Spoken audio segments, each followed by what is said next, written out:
Welcome to another edition of Lying on the Beach. I'm Steve Greenberg with, Lois Whitman. and today our extra special guest is someone I've known for a very long time, Steve Rothaus. If you don't know the name, you should. He has been a fixture on the Miami Herald for about 30 years, covering the LGBTQ issues for at least, I'd say, 2 decades of that 30 years, if not more. He'll give us some of the specifics. I know his news team has been involved with a million different awards, from those from GLAAD and from other organizations as well. And Steve is unique in that he may be the first, or at least one of the first, to actually get the beat of covering the gay and lesbian community, and he's been doing it for a very long time. I've seen and covered it all, and it's an honor, Steve, to have you as part of our podcast today. Thank you for joining us. Well, Steve, Lois, thank you very much for asking me to be here. Well, I'm going to start off. My first question is, why do you think, the Miami, when you think of the entire country, you think of the New York Times, you think of the LA Times, you think of San Francisco. Why did Miami step up and say, hey, we want to cover the gay and lesbian community, and we want to have a full-time person doing it? Why did they do it so early on in the process? Why do you think that was something the Herald wanted to do? Well, I'm not sure the Herald actually thought about doing it until I said this is something we need to do. Basically, I've been at the Herald. I started in November of 1985 as a part-timer while I was at college. I was at Florida International University. I was out practically from the time I started at the Herald. So I was always somebody who was a go-to person that they could ask me about, what I thought of a story, or I would write a story, or I'd look at a headline, and they always trusted me to, what I thought, in my opinion, as an out gay man. There weren't many other people in the industry at that time, certainly in the mid-'80s, people who were out, people who were, working their way up into the business. They were closeted. They were closeted. And, but I came out early because I was more comfortable to be out. I was just more comfortable that they know who my partner was, that I could be myself. And so I basically said, this is who I am. And I shared that very early on in my career. Steve, why do you think the Miami Herald was so open to do that, where other newspapers would take 10 years to make a decision like that? Well, to begin with, let me just set this up so you know why and how and the timing on this. In the summer of 1997, Johnny Versace was killed on the steps of his mansion on Ocean Drive. Okay, the Miami Herald couldn't keep up with the international press that descended on Miami the summer of 1997 to cover what was one of the biggest stories of the year, because the Herald just didn't have the sourcing and it didn't have the resources to be able to go after a story like that. So within the first week or so, it became clear that there was a community that was uncovered in the city of Miami, in Miami. Some of the editors came to me and they said, Steve, we're trying to figure out what can we do. We would like to be able to cover this community in some way. Would you be interested in writing stories? And I said, look, I would be very interested in writing stories about the LGBT community. I said, but with one condition. And they asked me what that was. And I said that these stories run the full run of the Miami Herald. I was not interested in writing stories that would run only in Miami Beach, or only in the neighborhoods that they thought, this is where the gay people are. I wanted to write for the entire run. And back then, we're talking about hundreds of thousands of readers every day. Mm-hmm. So, basically, they agreed to that. And I said, great. And we started, and it began as a twice-a-month column that ran in the suburban section of the paper, but it was zoned only in terms of circulation. It had to run everywhere. So, a column might run one day in Neighbors, which was the suburban section, on Thursday and maybe on Sunday in the Keys, and it had to run in Palm Beach. We had editions all over the state. So that's how it began, and it took off very quickly because it was so different. It was so, it was just not done anyplace. There were people that I knew who were writing editorials, LGBT editorials, or people who were by the early 90s covering the HIV/AIDS epidemic. But there really was no one covering a community of people outside of AIDS. And that's what I did that was different from anybody else. And do you think Miami in general has always been sort of a hotbed for the gay community, where there's like Anita Bryant going back a bunch of decades? Well, exactly. Right. I mean, I can tell you that this past summer, as everyone was talking about Stonewall, and I would speak and tell people, Stonewall obviously, holds a moment in American history, LGBTQ history, as a time in which the gay community, kind of got together for the first time politically and acted out and got, obviously major attention. I said, but, what I believe is that Miami became the true ground zero for gay rights and the gay rights movement in the United States, because in 1977, that was when Miami-Dade County passed one of the early gay rights ordinances that prohibited discrimination on the basis of sexual or affectional preference.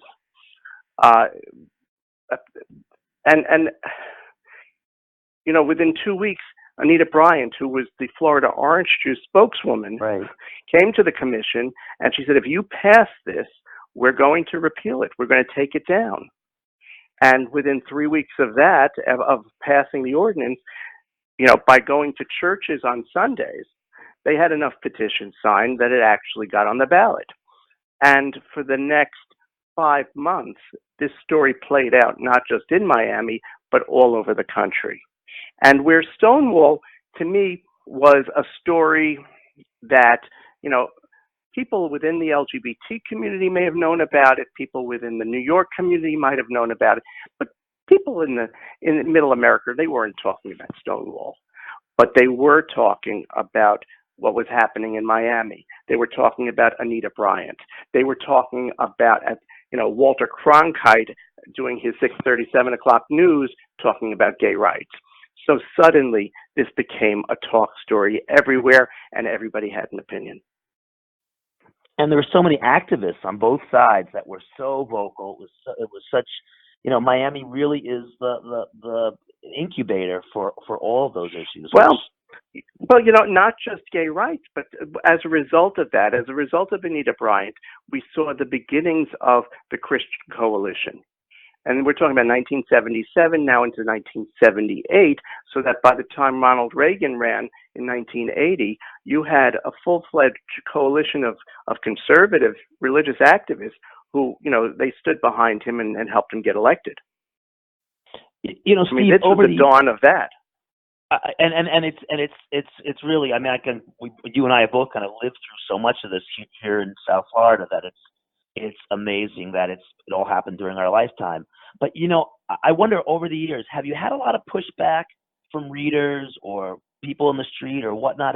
Has there been any repercussions in a negative way, or has it only been just love and appreciation? Oh, no. I mean, when I first started covering LGBT, to begin with, we decided in the beginning that instead of just simply running a byline on reported stories, we were going to run what we call a column sig. So with my picture, it was presented to print audiences the way you would present a column, where it was a person's face and their name and then the story, even though these were reported stories. And the reason why I wanted to do it that way was because I wanted people in the community to know that I was a real person.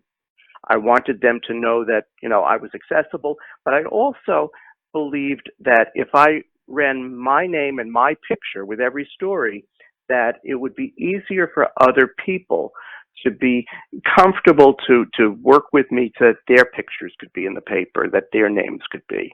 I wasn't asking anything of anyone else that I wasn't prepared to do myself.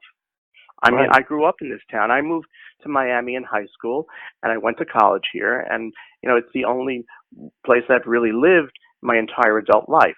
So, I mean, this is my home. My family was here. My grandparents were here. So, I mean, I really thought it was important, and it was, because back in the beginning, back in the late 1990s even, that it was difficult to, get people to go on the record. And, one of the things that, I made it a goal for myself was that I would not run stories with just first names, without made up names. I mean, every story that I wrote had to have a real person with a real voice and a real name, and somebody who was willing to have their picture in the paper. And that's what that's what humanized all this. These So were was not that nameless, difficult? faceless people. Was that In the difficult beginning, getting it people was. to cooperate? There were times when I would go through entire interviews with people, and then they'd get to the end of the interview, and then suddenly they would say, "Oh, I just can't do this. I'm looking to get a job." And I'd say, "Well, I understand that." I said, "But I can't use your quotes. I can't use you for the story. I'm going to have to find somebody else." And that's what I would do.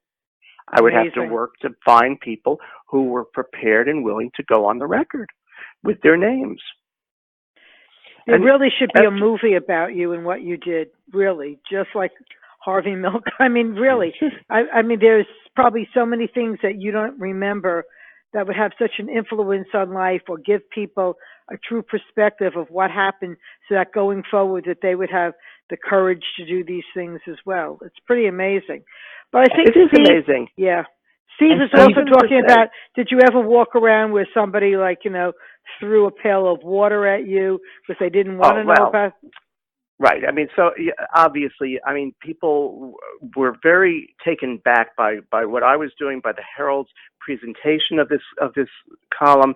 The publisher, received many letters, and this is in the era almost before email. I mean, but real letters that saying to fire him, that they thought this was absolutely awful. And certainly the work that I was doing was not in a vacuum. And I had support from everyone there, not just at the Miami Herald, but I had support at Knight Ridder, which was the parent company. And which is really there were people terrific. but I got to tell you that, it's easy to say they did it and they were there for me, but the fact is that I had to push, and I had to push. Yeah. It didn't happen by itself. By the time we decided that we were ready to do this, even then, I mean, it was going to be something every couple of weeks. It was not a sense of a regular beat being established, and there was constant pushing. And there were people, who I worked with who were less, happy with us doing this kind of work. I mean, I did get pushback within the newsroom from time to time. For instance, I did a story, it was a holiday story I did of the local bear club. They were wrapping teddy bears for sick children in the hospital, during the holidays. I mean, and this was, to do a story about the local bear club in the Miami Herald in the early 2000s, I mean, that was pretty daring. And we sent a photographer to take a picture of the group wrapping the photos, wrapping the bears. And, it's so funny, but spontaneously, the men took off their shirts and they held up the teddy bears. And the photographer took a picture of this room full of, pretty burly men with their shirts off with teddy bears. And, the editors loved the photo, and they ran it on the front of our features section. And one of the managing editors at the time, he told the editors that he thought that, it was not a wise decision, that they shouldn't have put that picture out on the front of the section. And, there was nothing wrong with the picture. It was just men, with big bellies and teddy bears. The funny thing was that the man who complained, he looked just like all those men in the picture. So I think that maybe it had something to do with it. But, I mean, there were other times. I remember I had done a story about a gay porn star, Ryan Idle, who was doing a production of a play called Making Porn at the Colony Theater in Miami Beach. This was a city-owned theater, and it had full nudity, the show. And Ryan Idle was at the end of his porn career, and he was doing this show, and he had some pretty rough times before that, where he had thrown himself out a glass window one night on a drug high. I mean, he had nearly killed himself. This was his comeback, so to speak. And a lot of people were interested in the story.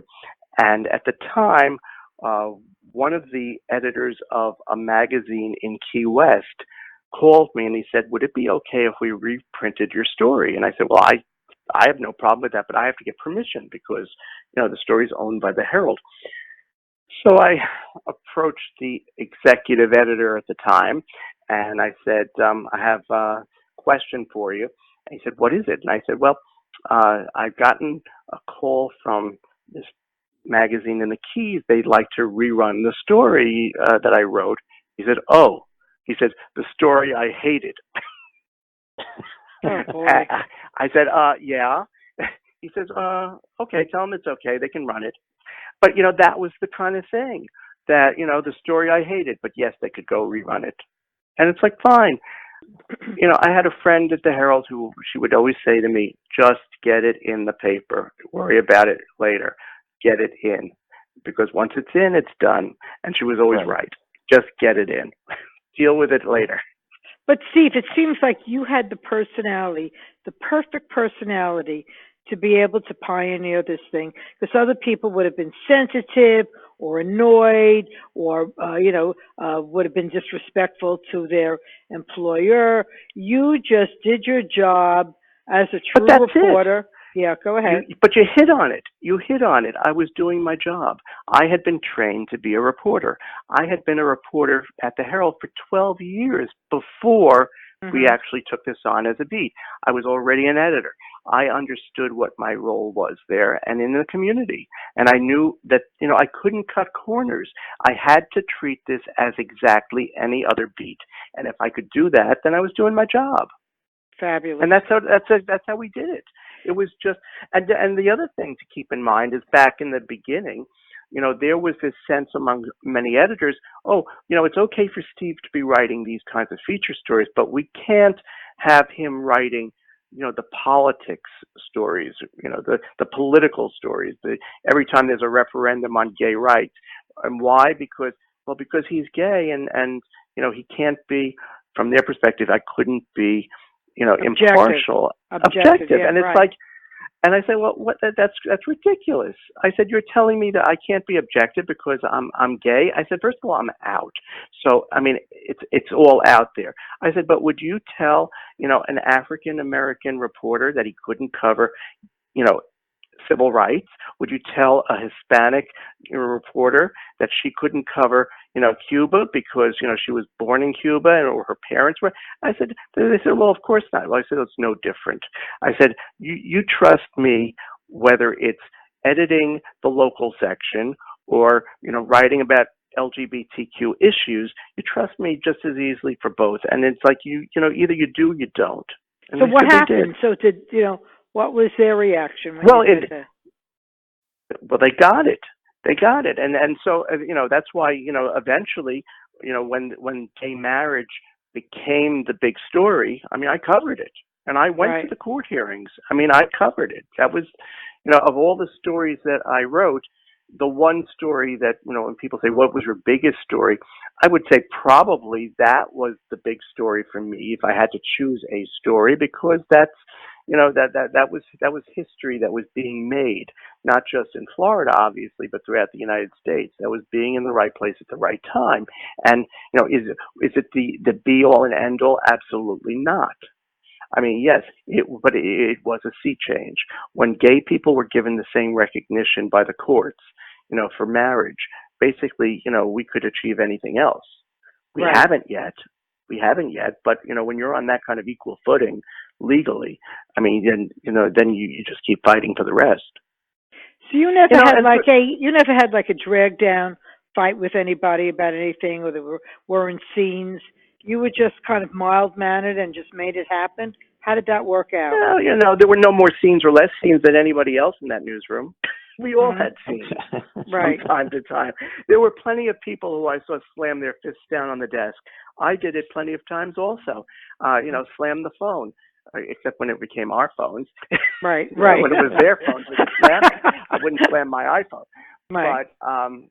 But it's worth fighting for. And I had other times where I absolutely would. You have to pick and choose your battles, and sometimes they were the battle. Right. I remember one night a lesbian editor and I approached the night duty officer. This is way back in the 90s, and we thought that a headline that was going inside the paper at the top of a page, it offended us. It referred to homosexuals in a very old style. At that point, the word homosexual was not being used to describe gay people. Mm-hmm. I mean, it's a clinical term, but it was the kind of word that you would see in the 50s and 60s, along with perverts and those kinds of words. Mm-hmm. So that kind of language. And, I remember this straight white guy telling me, well, I looked at the headline, he says, it doesn't bother me. But we said, but it bothers us. And we're the people who would bother. Of course it doesn't bother you. But I remember those kinds of moments. They happened, not a lot, but they did happen. But it wasn't like something that you would walk out and that would be the end of that. Never.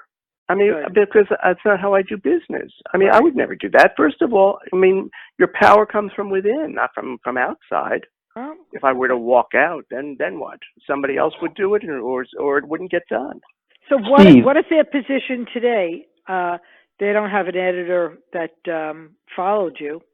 Well, you see, that's the thing, is that, all through the years, through the 2000s into the end of the 2000s, probably around 2008, until about then, it was always the thought that, for me, that I would do this and that someday I could, turn it over to somebody else. But as the newspaper industry, as the media, as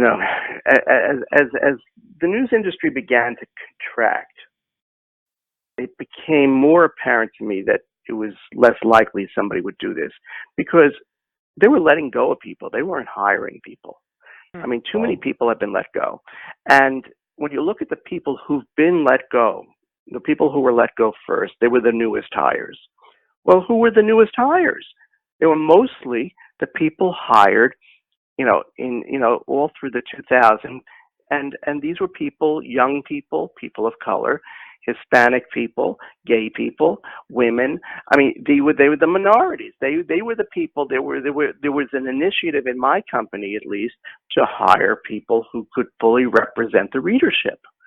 But then, when they had to start to let go of people, it was the last one in is the first one out. Right. So then if you get rid of everybody, who are you left with?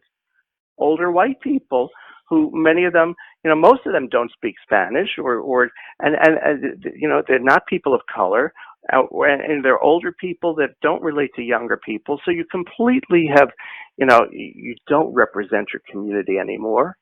And, I got it. I mean, they thought they were protecting people who might not get work.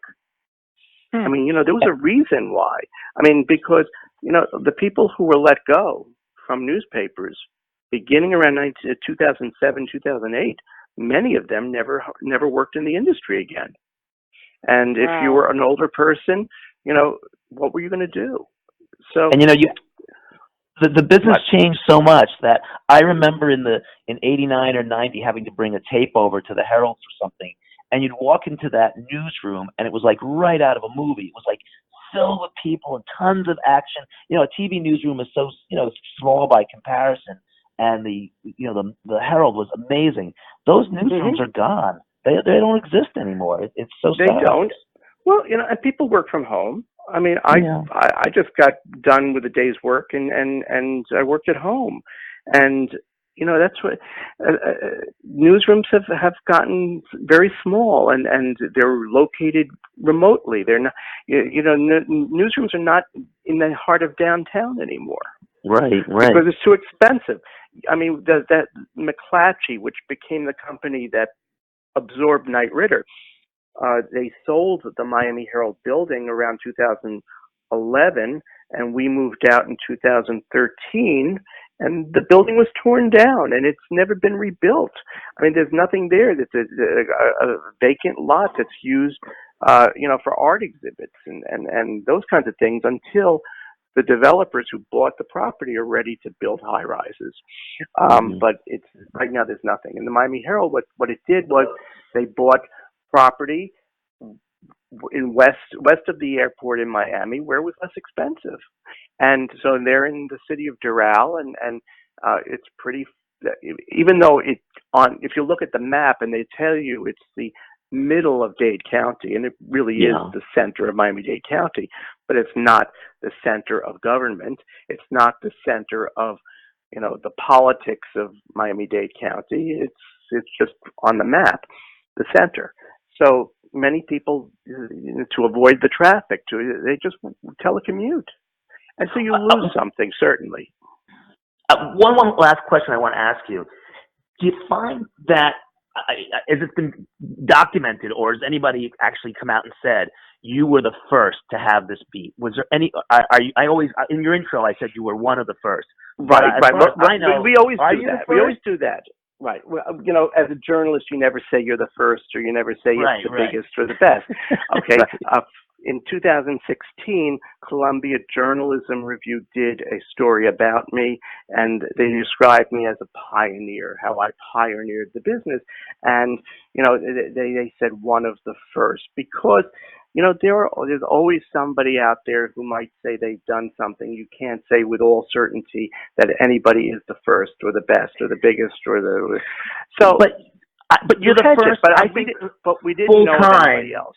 Yeah, I'd say first. We didn't know of anybody else. No, right. We still don't. And I would check in with my professional organization, which is NLGJA, the National Association for LGBTQ Journalists, and I would say, gee, from year to year, did you know of anybody? No, we don't. And it's like, and one of the things that I did throughout the 2000s, the early 2000s, was I traveled from, across the United States to newspapers, to TV stations, to college campuses where they were teaching journalism, to have the conversation with them. I did it through NLGJA, through a newsroom outreach project that I had created when I was on the national board of the organization. And, we would discuss LGBTQ issues as they pertain to coverage and the workplace. So, it gave me a pretty good opportunity to go to places where you would think they didn't need any kind of help with, to go to the San Francisco Chronicle to have that conversation. You'd say, gee, what would you accomplish there? Well, you know what I accomplished? When we walked out, some of the reporters and editors said to me, Steve, you being here, we didn't know what what this might be, but what we do know now is, we do a great job covering LGBT people in the city in San Francisco. But they said, we do a pretty lousy job. After having this conversation, we do a lousy job covering people in the suburbs. So even they had, but I went to Omaha, Nebraska. I went to Oklahoma City.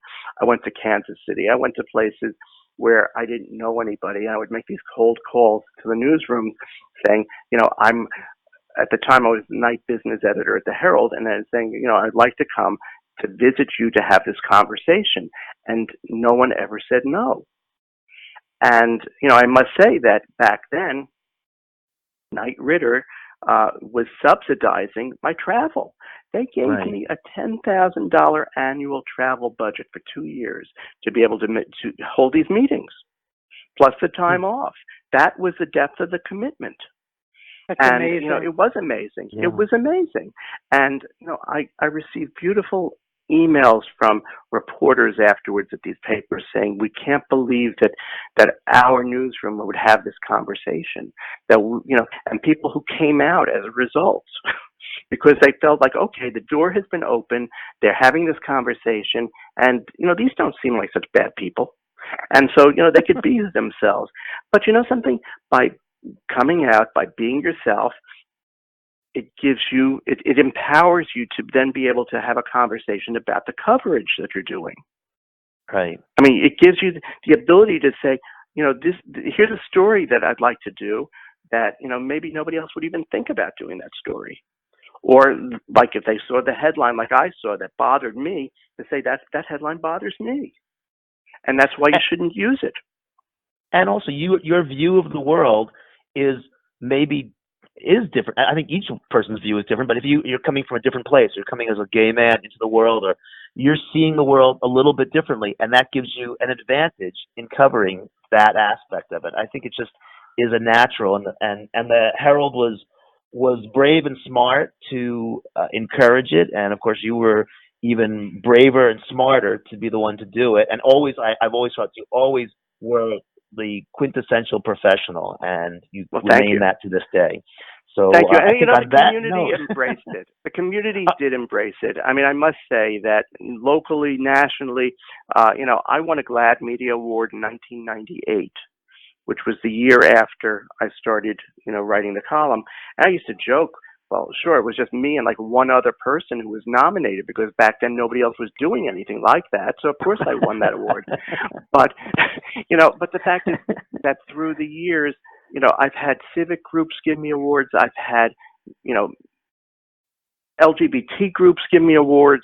I have, the Royal Palm Award from PRSA that they gave me in 2016. The college inducted me into its Hall of Fame as a journalist, covering LGBT.